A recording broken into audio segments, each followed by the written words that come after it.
ലോകത്തിലെ 4ാമത്തെ വലിയ രാജ്യമായ അമേരിക്കയേക്കാൾ വലുതാണ് സഹാറ മരുഭൂമി. 10ഓളം ഫ്രാൻസ് നിസ്സാരമായി സഹാറയിൽ ഉൾക്കൊള്ളിക്കാം. ഏറ്റവും ചൂടുള്ള മരുഭൂമിയായ സഹാറയുടെ വിസ്തീർണം 80.6 ലക്ഷം ചതുരശ്ര കിലോമീറ്ററാണ്. എന്നാൽ സഹാറ പണ്ട് മുതൽക്കേ മരുഭൂമിയായിരുന്നില്ല. ഏകദേശം 4000 വർഷങ്ങൾക്ക് മുൻപ് സഹാറ പച്ച പുതച്ച പ്രദേശമായിരുന്നു അത്രേ. 20 ലക്ഷത്തോളം ആളുകൾ അവിടെ താമസിക്കുകയും ധാന്യങ്ങളും മറ്റു കൃഷികളും ചെയ്തിരുന്നു. പക്ഷേ കാലക്രമേണ അതെല്ലാം മാറിമറിയുകയായിരുന്നു.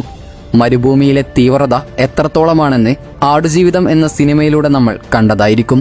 എന്നാൽ ചുട്ടുപൊള്ളുന്ന സഹാറ മരുഭൂമിയിൽ ലക്ഷക്കണക്കിന് മരങ്ങൾ നട്ടുപിടിപ്പിച്ച് സഹാറ മരുഭൂമിയെ കാടാക്കി മാറ്റുന്നത് നിങ്ങൾ കണ്ടിട്ടുണ്ടോ?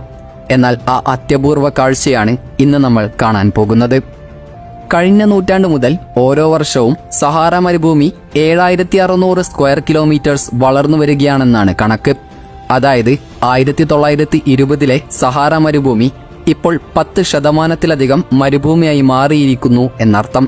അതിനാലാണ് ആഫ്രിക്കൻ യൂണിയൻ 2007-ൽ ഗ്രേറ്റ് ഗ്രീൻ വാൾ എന്ന പേരിൽ സഹാറ മരുഭൂമിയുടെ നടുവിലൂടെ ഒരു വനം നിർമ്മിച്ചെടുക്കാൻ പദ്ധതിയിട്ടത്. എന്നാൽ മരുഭൂമിയിൽ നമ്മുടെ നാട്ടിലെ പോലെ മരങ്ങൾ നട്ടുവളർത്തുക എന്നത് അത്ര എളുപ്പമുള്ള കാര്യമല്ല.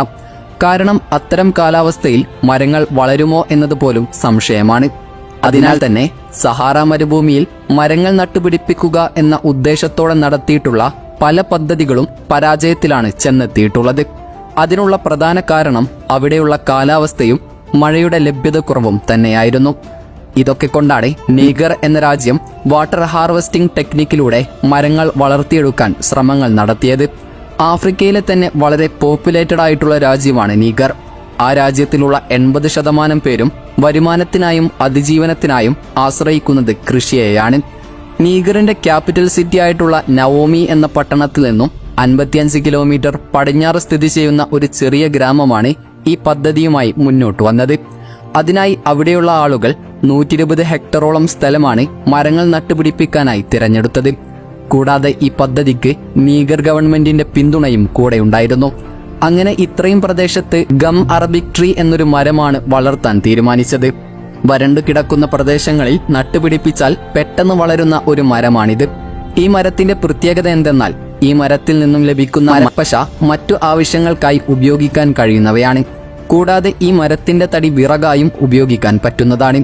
ഇവയൊന്നും കൂടാതെ ഈ മരങ്ങൾക്ക് അന്തരീക്ഷത്തിലെ നൈട്രജന്റെ അളവ് ക്രമീകരിക്കാനും കഴിഞ്ഞില്ല. ഈ മരങ്ങൾക്ക് ഏത് കാലാവസ്ഥയിൽ അതിജീവിക്കാനും കുറഞ്ഞ ജലത്തിൽ സർവൈവ് ചെയ്യാനും കഴിയും. ഇതൊക്കെ കൊണ്ടാണ് ജനങ്ങൾ ഇതിനായി ഈ മരത്തെ സെലക്ട് ചെയ്തത്. ഈ വാട്ടർ ഹാർവെസ്റ്റിംഗ് ടെക്നിക് അറിയപ്പെടുന്നത് ഡെമിലൂൺസ് എന്ന പേരിലാണ്. ബോൺസ് എന്ന പേരിലും ഇതറിയപ്പെടുന്നുണ്ട്. സിമ്പിളായി പറഞ്ഞാൽ ഈ ടെക്നിക്കിനായി സെമി സർക്കുലർ ഹോൾസ് നിർമ്മിച്ചെടുക്കുകയാണ് ആദ്യം ചെയ്യുക. ഈ ഹോൾസിന്റെ ആഴത്തിനും നീളത്തിനും വീതിക്കുമെല്ലാം പ്രത്യേകമായ മെഷർമെന്റുകളുണ്ട്. കൂടാതെ ഈ ഹോളുകൾ ഭൂമിയുടെ സ്ലോപ്പിന് അടിസ്ഥാനമാക്കിയും മഴ പെയ്യുന്നതിന്റെ ഡയറക്ഷനിലുമായിരിക്കും കുഴിക്കുക. മഴ പെയ്തു കഴിഞ്ഞാൽ ഈ കുഴിയിൽ പരമാവധി വെള്ളം കെട്ടിനിൽക്കും. അതിനുശേഷമാണ് ഈ കുഴിയിൽ ചെടികളുടെ വിത്തുകൾ മുളപ്പിക്കുന്നതും മരങ്ങൾ നട്ടുപിടിപ്പിക്കുകയും ചെയ്യുന്നത്.